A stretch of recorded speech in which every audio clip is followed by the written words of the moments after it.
Hey guys, what's up? I'm back with another critique video. It's becoming a thing. I don't know if you guys really like these or not, but apparently they're picking up speed because I'm getting like 1,000 views in less than a week, which is okay. That's not the main reason I do it. Remember, I don't get paid squat on YouTube. YouTube does not pay me. Your other guys out there, Isaac and Sal and Landberg and all those guys are making somewhere between 3, 4, 5,000 a month off of just YouTube. Merch, all this other stuff that they sell, gravy. Consultations that they do, because I started that about 8 years ago, gravy. All that other stuff is gravy, but they make a lot of money off of YouTube, and I don't make nothing. You're getting my information for free. Anyway, that being said, the views and all that stuff doesn't matter. I put out these critique videos specifically because I like to push back on some of the things that I see that are wrong. And as I said on my other videos, arguably some of those things are nitpicking and some of those things matter. Usually, when I get onto a video, I go through to kind of decipher if these things matter a whole lot or if I'm just being nitpicky. And when I pick the video to critique, it is specifically because these things matter, not the nitpicking thing. I'll add those in because it's just, like my lane that I'm in. And every tile guy has their own lane. You can have 5 different tile guys and they're going to put a shower together 5 different ways. But as a rule, they're all going to work. When they don't work or when I see a potential failure, I want to call it out because I don't like the idea of YouTubers going on, whether they specifically do tile for a living or they're just a DIY person that decides they want to make money off of YouTube by putting out these videos with the information that's felonious, right? Your standard, Joe Blow homeowner that puts out a video, I'm not going to go on and critique him because he's just trying to do his own job. But specifically, when I go into these YouTubers, is the reason why. Having said that, one of these guys, this guy in particular that I'm going to talk about, his name is Rusty Dobbs, and I became aware of Rusty, good part of 6, 7 years ago. And Rusty is a good guy. I like Rusty because he's very analytical. He knows about a lot of stuff. When I talk about the lane that you're in, if you go on his channel, you'll see videos about building a fence, about building a deck, about pouring concrete, about all the different things that he has a skill set for. So he's got a lot of different lanes. He has um, a likable persona about him. The way he talks, the way he articulates himself, and the way he explains things. He's a very, very good teacher. If you listen to him talk, he's a good teacher, and he means well. But I got to push back a little bit on this video, and I've seen this video probably. I think he put this out about 2 or 3 years ago, and I've seen it before because when Rusty, he doesn't do a lot of videos, but when he does a video, I go to watch him because there's certain things that you can still learn. As much as you think there are certain things you can still learn. And because Rusty's a good teacher, I want to see what he's able to teach me. However, I'm going to push back on his video just a little bit because I got some things to say about it. He's kind of old school. He's old fashioned in a lot of ways, and in consideration of his so-so knowledge about showers, I'm going to push back a little bit on him. So without further ado, let me bring Rusty up and let him do his thing, and I will chime in when it's necessary. I'm really surprised at times by how many people are interested in how a shower floor is built. That probably should not surprise me because the shower is one of those more challenging projects that a pretty handy and motivated homeowner might want to take on. Setting the tile on the walls and floor is not intimidating to them, but the shower floor, building it from scratch out of concrete, is a mystery. If that describes you, let's unravel that a bit. I have a two-part video series linked in the corner that I did a few years back, and it's still one of my most watched. I answer questions from people all the time who are obviously already in the process of redoing their own shower or are getting ready to take it on. So based on some of the questions I get, I'm going to take you through the process of building a shower floor from start to finish and also fill in some of the things I could have covered better in that first set of videos. Now, this shower is probably one of the most involved ones that I've ever done, in that there are lots of features to it that go well beyond standard. So while it's very custom, the process is still step by step, completing one thing at a time to get to the end result where everything is put together as it should be. If you pick up a handful of this mixture after adding water and squeeze it and see water in the mix, it's a little too wet for optimal dry pack for a shower floor. You can see that the sand is wet enough to stick to my hand, but the mixture is not runny like you typically see concrete. Okay. This is one of my pushbacks that I'm going to say probably happened in the last 6 years, about 5 or 6 years. There became this whole mantra about doing a dry pack. And I want to break this down just a tad.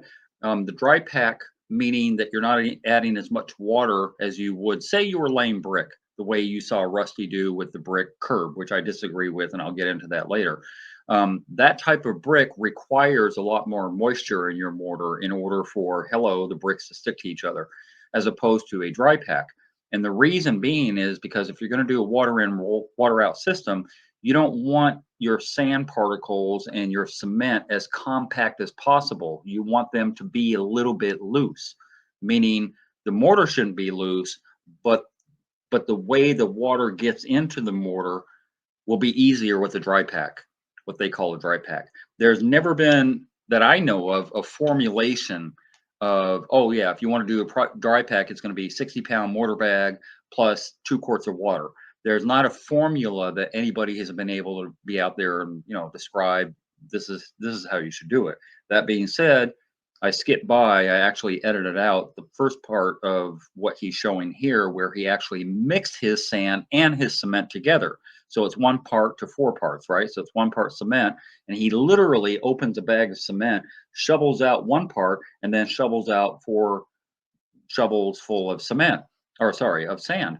And that's a bit different, because typically as tile guys, we're not doing that. We're buying it all inclusive in the bag and all that stuff ready to go. And then you have to know that your shovel full is exactly the same, which is really, really hard to do. So I don't advocate for that. Having said that, the dry pack notion, any amount of water, if you use, let's say that formula I just made up through the top of my head.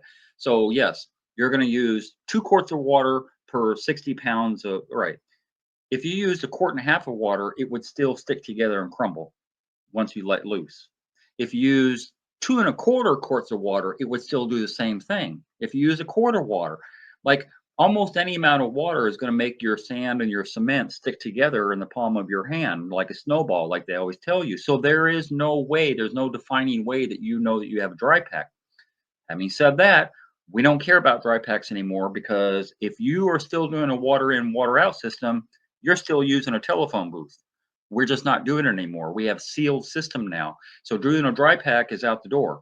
Don't get focused on that. I get too many calls and too many emails about homeowners doing a dry pack that they got wrong.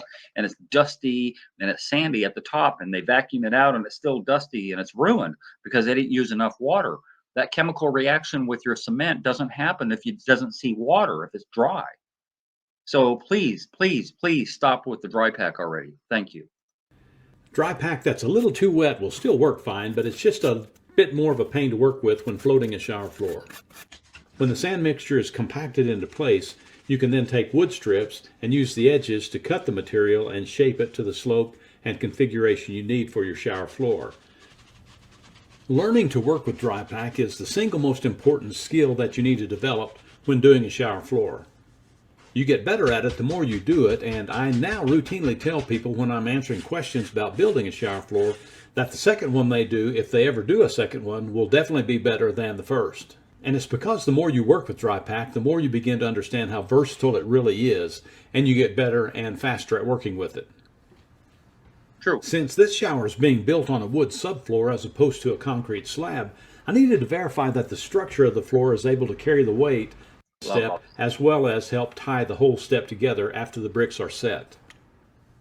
Nothing fancy about building the step. It doesn't have to be a great quality job like a bricklayer would do, but it does help to try and keep it level as you're putting it together. Okay, a couple things I take umbrage with here.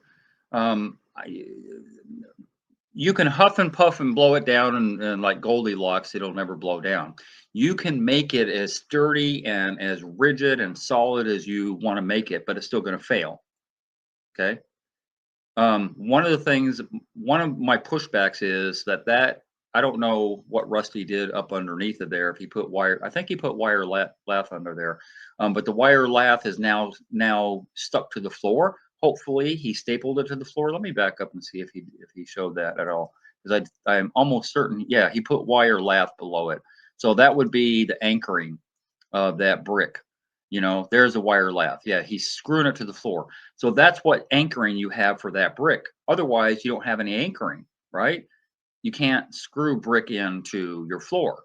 And he's in upstairs. This isn't on concrete slab. If he were on concrete slab, you could get better adhesion from the concrete to the brick than you could with the wood. But I just feel like as strong as it has a potential at some point of breaking off if somebody hits it hard enough. I mean, I'm going to an exaggeration point, but I guess what I'm saying is it doesn't make it better because it's nice and girthy and strong and all that stuff, in opposition to if you screwed down some 2x4s, right? Because that is sturdy and that's anchored solid. The issue that I take with what he's doing here is this is all brick and mortar, literally brick and mortar.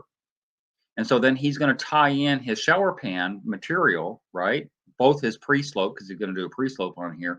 He's going to tie that in along with his brick and mortar.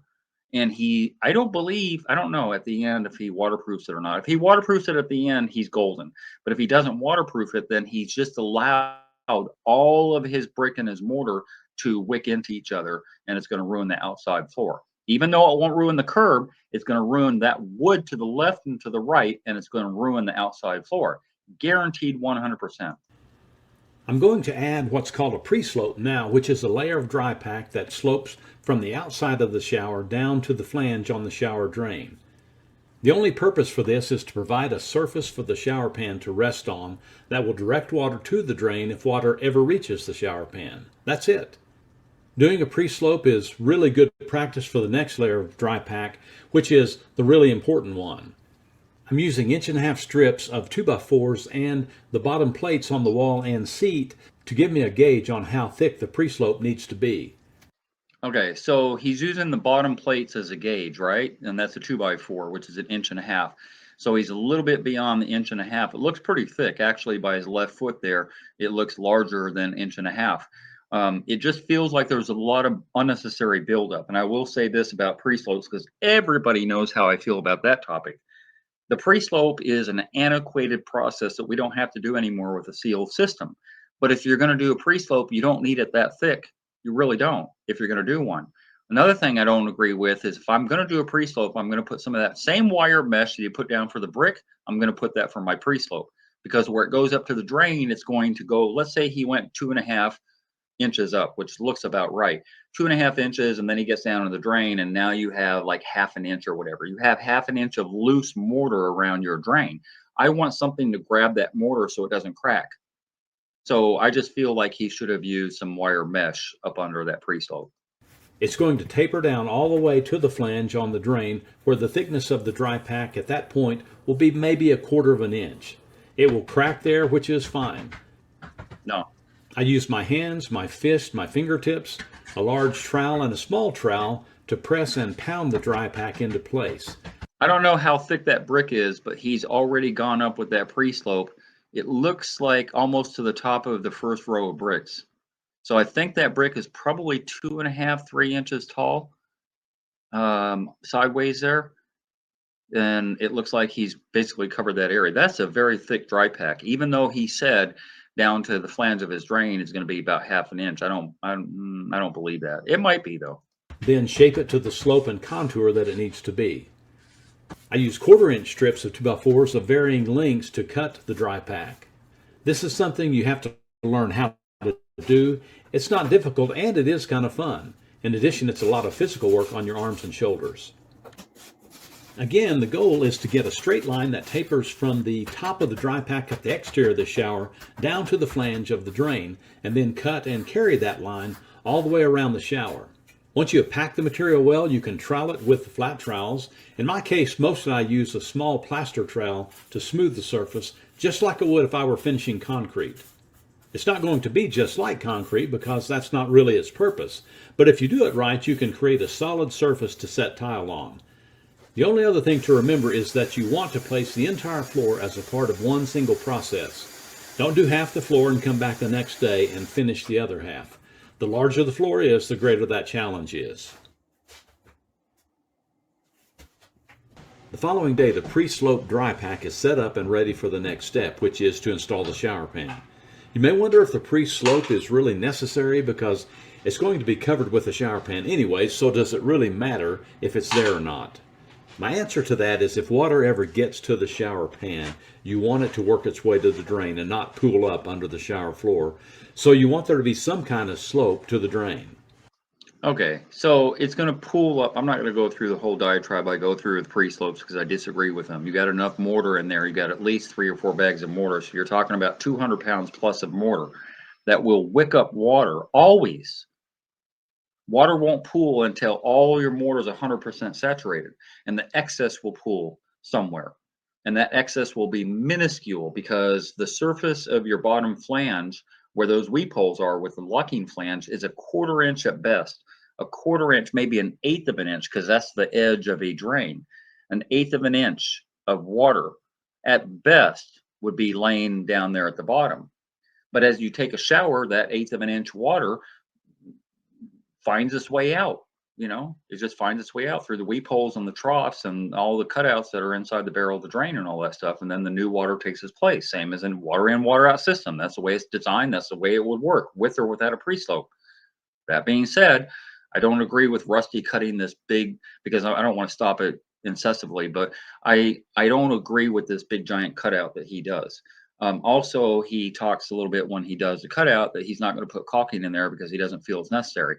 And yes, I agree. Thank you, Rusty, because I don't agree that drains back up enough. A shower drain doesn't back up enough. There's not a rational reason to put the caulking there unless for some stupid reason you just have roots inside of your main drain or something like that, and you have backups like every other week. But drains don't back up. Last time I ever saw a drain back up, I was probably a teenager at the YMCA. How you accomplish that, either with dry pack or some other kind of structure, is really up to you. For me, if I'm doing this for a customer, I do the installation as I am in this video. If I'm doing it for myself or in some other kind of custom circumstance, I may be more willing to experiment a little with my processes. In a follow-up video about how I deal with this seat design and the shower pan, I'll talk more about making these cuts for an outside corner inside the shower. It should make you nervous to cut the shower pan this way. Okay, outside corner, he's got 2 of them. Ironically, the last outside corner job that I had to remediate, when was that? 4 years ago?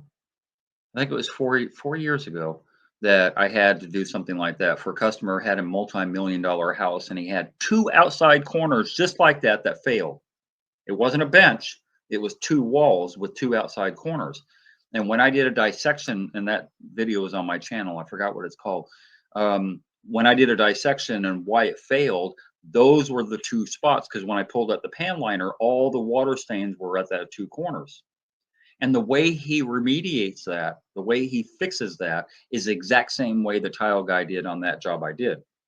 Because all he does is glue in another piece or 2 a pan liner with the proper glue and all that stuff, and it didn't work. So what I would have suggested, Rusty, if you're listening, is do a flood test of that pan liner prior to making everything happen, because on that job, it definitely failed. Outside corners are hard to deal with. And for that reason alone, when I remediated that job, I didn't do a pan liner. I did Curdy. So Curdy became my pan liner because it was much easier to remediate those outside corner cuts and all that stuff with Curdy than it was traditional pan liner. And I'm going to get to that on the curb also. But when you have to do it, you just have to do it. My personal preference is not to install these types of seats in showers. I'm putting screws in near the top edge of the shower pan wherever I need to hold it in place, but I want to keep those penetrations as high above the finished floor as possible. In corners, I designed this area in ways to fold the shower pan in between studs so that I don't have to cut the pan at the corners, and also avoid having to fold the pan in such a way that it bulges out and affects my wallboard so that I cannot push it in flat against the studs. There is a special adhesive for use with the shower pan that allows you to patch areas like this to create a watertight seal. I use That is the same exact way the other guy remediated his outside corners where it failed at those two corners because it wasn't watertight enough. You know, there's no way that you can affect a watertight seal with this, you know, thick pan liner. You would have to overlap the way he's done. You'd have to overlap over an overlap to his right hand over there where his fingers are at, overlap something onto that. And then maybe a third time to ensure that you have that going on. And then at the bottom as well, because I don't know, even though yes, it failed at the corner, I don't know if it was the top of the corner or the bottom of the corner, either which way. That's why I used Curdy as my pan liner on that job. And I would have suggested to Rusty, had he called me, hey, Bob, what do you think I should do about this? Use Curdy or any cloth membrane would have been much, much better and much easier to work with. Because when I did it, I actually kind of like glued in with thin set those corners of Curdy, but I was able to then go back to where those overlaps are with Red Guard. And I think I used Aqua Defense. It doesn't matter. It could have been Aqua Defense. It could have been Hydroban. It doesn't really matter. But I'm able to remediate those overlaps with a liquid topical membrane. a couple of layers of the liner material here to build this area up so that it is watertight. When trimming at the step, I'm cutting the shower pan material off so that it covers the top of the step, but not the front. Oh, let me back up to that real quick because I want to talk about that too. This is another reason that I use Curdy. Because see that corner where his hand is at? He's got 3 pieces of pan liner on top of each other. And when he goes to put his wallboard on, it's very, very difficult to put your wallboard on that 3-fold area of that corner. But with Curdy or any other cloth membrane, it makes it much, much easier and it sets lower. Even if there's 3 overlaps of a cloth membrane, it doesn't bump out as much as what he has there at his hand. And that's another reason to use Curdy on an outside corner. Trimming at the step, I'm cutting the shower pan material off so that it covers the top of the step, but not the front. At this point, I also cut the hole for the shower drain. And I don't know, Rusty, why do you do that? Why do you do that? He's so analytical and he's such a thinker about things. And I don't know why, after with YouTube University being out there, why, Rusty, you did this. I see it over and over and over again. Why cut the big circle? It's so much easier to cut an X right there and have those flaps go inside of the drain. Ugh. Try to cut it as closely as possible to. But then he cuts an X, right? So right at the bolts, he's cutting an X, but he cuts a circle at the drain. Makes no sense. I cut an X both at the bolts and both at right there. The inside edge of the open drain. Some people will put some type of sealant underneath the shower pan where it rests on the drain flange. I don't think it's necessary personally because the drain clamps down on the flange when its bolts are tightened up, but that's something you can do also. Okay. What he just said, just in case you missed it, is putting the caulking up under, you know, where the 2 flanges come together, the same way you've seen on other videos, that bead of caulking and all that stuff. If there's a water backup, water doesn't back up. It just doesn't. And so I don't really agree with that. So we're going to go forward with what he did so far. So far, he's golden, right? Even though he married his brick with his mortar, his pre-slope and all that stuff, he's overlapped that now, right? So he's golden. He's got a waterproof pan, assuming that those corners are in there tight and waterproof. But we don't know that because he didn't do a flood test.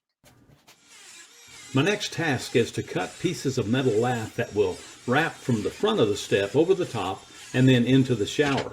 And these will be 3 individual pieces that are bent into the shape of a U and will actually clamp or grip the step once I finish bending them into shape.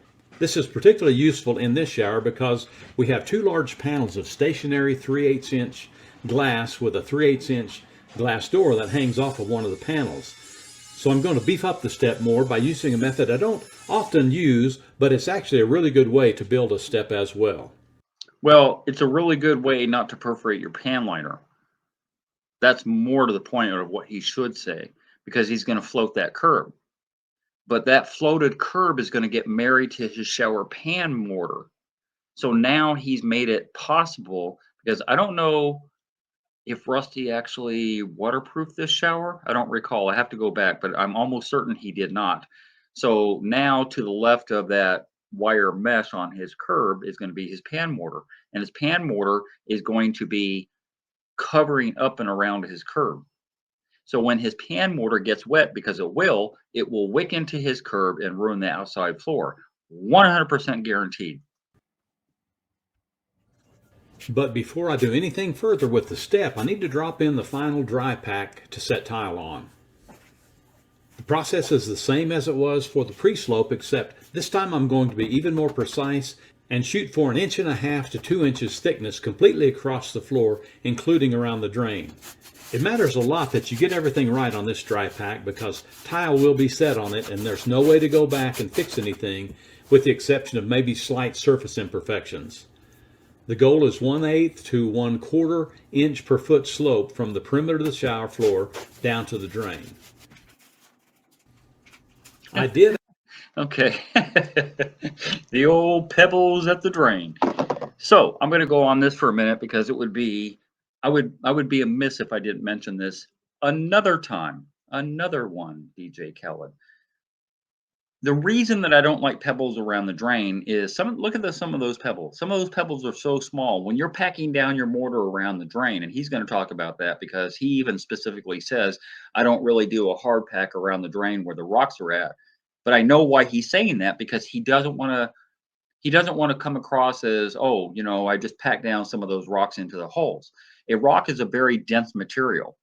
And so with all those rocks, with those 6 weep holes that you have, there's a good possibility 3, 4 of them have rocks now embedded into those weep holes, because as you pack down your mortar along with those rocks, there's no way you could tell if you didn't clog your weep hole with a rock as opposed to sand. The sand topping mix that we're using, which is your mortar, has an ability for water to go through it, the same as it did way back over in that corner, or way back over wherever your mortar is at, and water gets into it, it gets into it in the same way it would your weep hole. So you're better off with that sand mortar mix than you are with a rock. And worse yet is rubber spacers, because oh my God, I've seen guys pack rubber spacers around their drain, and rubber, nothing's going to get through. And then you're packing your mortar around it, and you definitely clogged all your weep holes, because those rubber spacers go flat, right? Even if they're just thrown in there, they're going to go flat as you're. Ugh, it just bothers me. There's absolutely 100%, 100,000%. Is 100,000% a number? Not to put rocks around your weep holes. If you're going to do a water in and water out system, which people aren't doing, put a weep hole protector. It costs $5 or $6 to get one of those. It's a plastic collar, and you would set that right on top of your flange, the bottom flange, right? That way water can still permeate its way up under that weep hole protector, but you're not clogging anything. I just have to mention it again, sorry. Add a little gravel around the weep holes of the drain, because I know someone will ask. It is fine to do, although I do not pack the dry pack tightly around the weep holes in lieu of gravel at times. Right. You don't pack it real tightly around the weep holes, because you already know, Rusty, that you could push one of those rocks inside the hole. If water finds its way to the drain, it will get through the weep holes in either case. One of my sticks that I use to cut the dry pack with will have a notch on one of the corners to match the thickness of the tile that's going to be set on the floor. I think that's worth mentioning again for a DIYer. If you look at the stick, hold on. The tile. Let me see if I can back up a little bit. There we go. Okay, you see that picture? It's hard to see right there, but he's got a little notch cut out, and the notch is cut out right above his drain, and this down to the, as he said, the thickness of his tile plus his thin set. So that's an excellent way to get a nice even slope around your drain and still have enough room for your tile. So yeah, good for you, Rusty. One of my sticks that I use to cut the dry pack with will have a notch on one of the corners to match the thickness of the tile that's going to be set on the floor. Cutting the dry pack around the drain with that stick will allow the tile to be just about 1/16 of an inch above the top of the drain. Thank you, thank you, thank you, thank you, thank you. That's one of the things that I thought I was the only one that did, because I've been doing that since dirt, like from the very first tile job I did. See that little rise that he has from his tile? So when he puts his thin set on there, that rise is going to be slightly higher than that, about an eighth of an inch higher than the edge of his drain. Because I feel like that is better, because I'm going to do little taper cuts all the way around. Each individual one of those 2x2 tile, get a little taper cut around it, around the drain. So now water has positive flow into the drain rather than having your tile flush with the top of your drain, right? Because you don't know if your floor is going to drop at some point or whatever, and you're going to end up with a little puddle around your drain. Rather, put your tile slightly above the drain and you're golden. Water will definitely flow in that way. So good for you, Rusty. You also want to make sure that the slope is accurate all the way across the floor with no pockets or areas of the floor that will hold water. As I said earlier, every time you do one of these showers, you learn something and you get better at it. But that doesn't mean you still can't get the job done okay on your first try and give you something that will last for many years if you follow the process. With the dry pack work complete on the floor, I cut wood forms to place on the front and back of the step and poured a very thin down version of my dry pack mixture into the forms to encase the metal lath and the step. I also needed a real consistent slope from the front of the step to the back of the step to keep water in the shower. I used thin set to fill the voids in my less than perfect cement work before setting tile. This process takes a little longer than other methods I use, but it's also a really good way to make a step if you want to take the time to do it. Okay, so here's where we're at.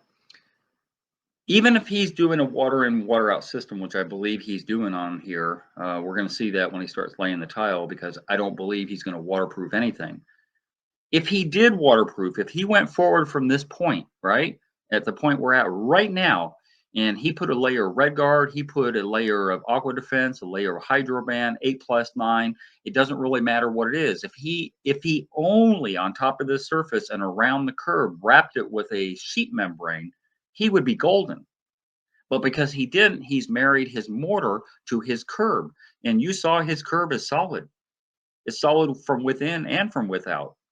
So the fact that he even used brick is irrelevant. I don't know why it matters that he used brick or not. It could have been 2x4s, because he's doing the same process from above with the pan liner wrapped around it so that he didn't perforate the pan liner. And then he put the wire mesh down there, and the wire mesh has the mortar, and the mortar is attached to the whole thing is going to be wet. And it's going to be wet all the time. And it's going to be up under the tile where you don't know it. And eventually, right where his knee is at, is where all that subfloor is going to rot out.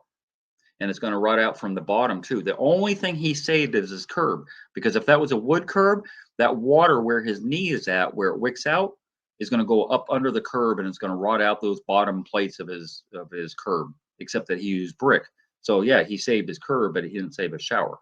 That thing is still going to wick. And I believe, if I'm not mistaken, I'll have to go look at other videos, but I think he bottoms out his wallboard onto his shower pan too, and that's a big no-no. Now we're down to setting the tile floor, and you want to make sure you get the tile set and grouted before doing anything further to the shower in order to protect the surface of the dry pack.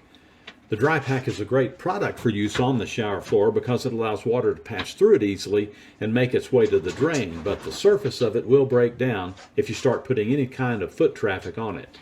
So get the tile set and grouted. Cover the tile with drop cloths or cardboard to protect it for the rest of the shower build. Okay, so yeah, I thought he didn't do, yeah, there's no waterproofing. This is a water in, water out system. So even worse than what I just got through saying, if it couldn't get worse, it just did. The tile that he's using is slate. That tile is a little 2x2 slate. So not only is his whole shower non-functional insofar as it being waterproof, and as I said, all the wicking that happens within the pan and the curb and all that stuff, now he has slate, which is the most porous tile besides limestone you could ever get.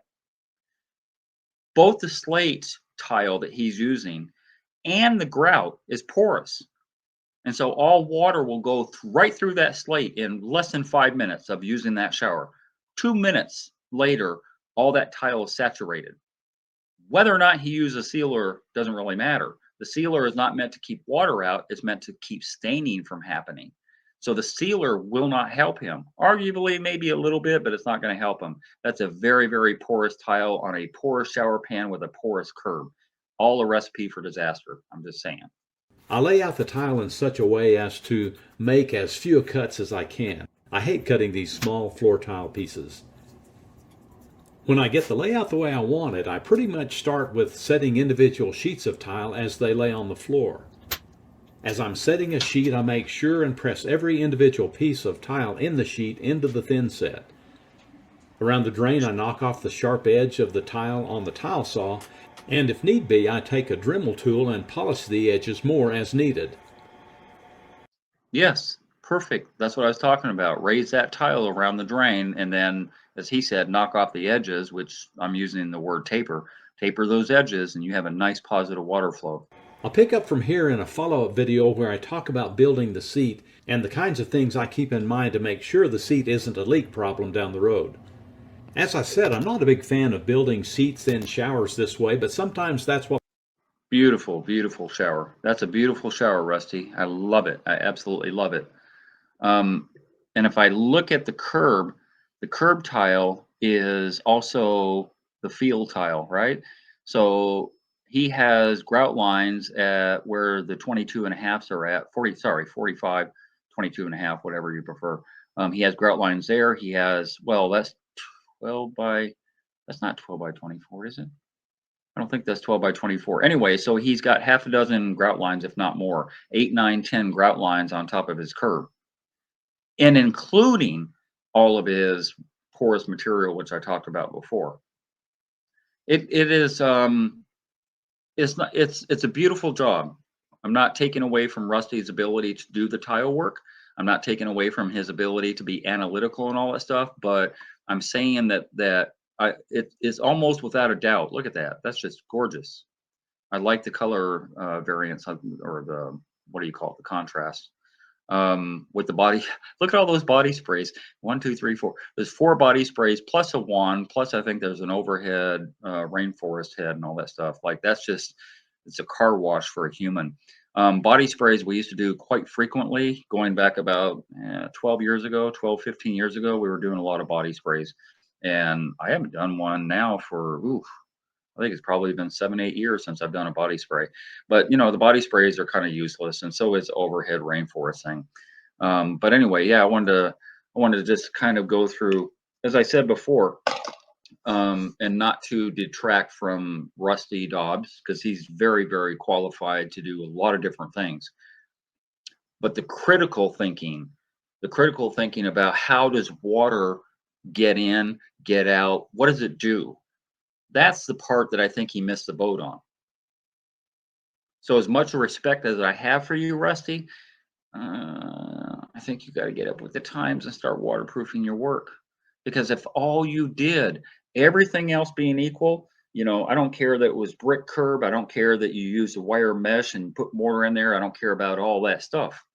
But because there's going to be failure involved in that, if all you did is waterproof all of that, and including your walls, you're solid. Walls, I don't care about. They don't fail. But everything down there that we just focused on is prone to failure. And to mitigate that, just waterproof it. It's $50 for a gallon of Red Guard, $50 for a gallon of Hydroban. I think it's $100 for 8+9 and some of the other ones out there. But even the sheet membrane, if you'd gotten some Curdy and just wrapped the whole thing, the whole shower pan, and gone over the curb and all that stuff, you'd be golden. Just saying.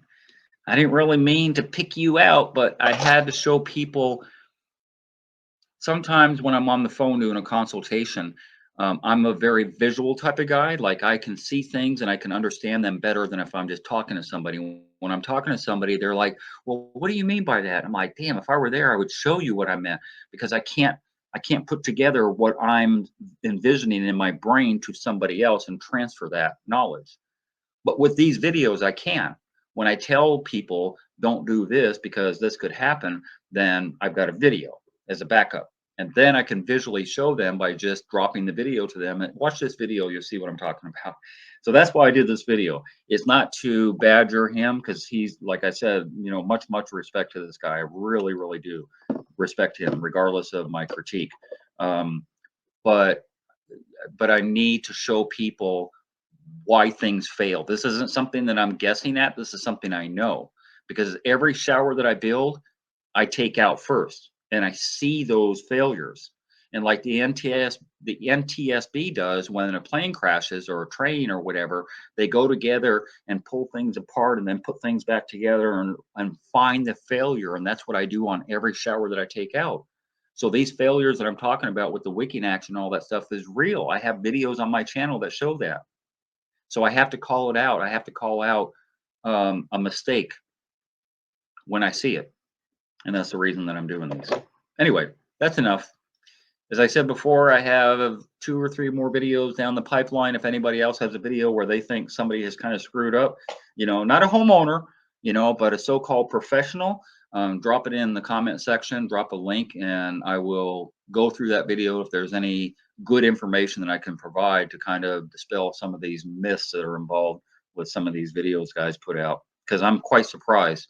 Some of the videos that I have on my channel that I've done of critique going back 2 months now, there are some big YouTubers. One guy has almost 2 million subscribers, and he screwed up his shower so bad, I didn't have words for it.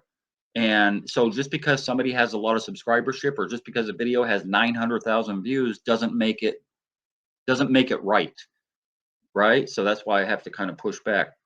And again, Rusty, if you're seeing this, my apologies, my sincere apologies. I have a lot of respect for you, but I really, really got to call out some of these mistakes, and I hope you're not making them again. Waterproof everything is so easy and it's so quick. Well, it's quick if you do it with liquid tackle. We're going to talk about this because I'm going to do a video where I'm showing Schluter Curdy being put on walls. I don't know why tile guys want to be wallpaper hangers. It's so tedious and so much work, and the juice isn't worth the squeeze. Anyway, that's it for now. I will be back at some other point, and yeah, stay tuned. Hey, if you enjoyed that video and you learned something, consider being a Patreon member. $5, $10, $15 a month would help me greatly produce more videos. I make nothing from YouTube at all.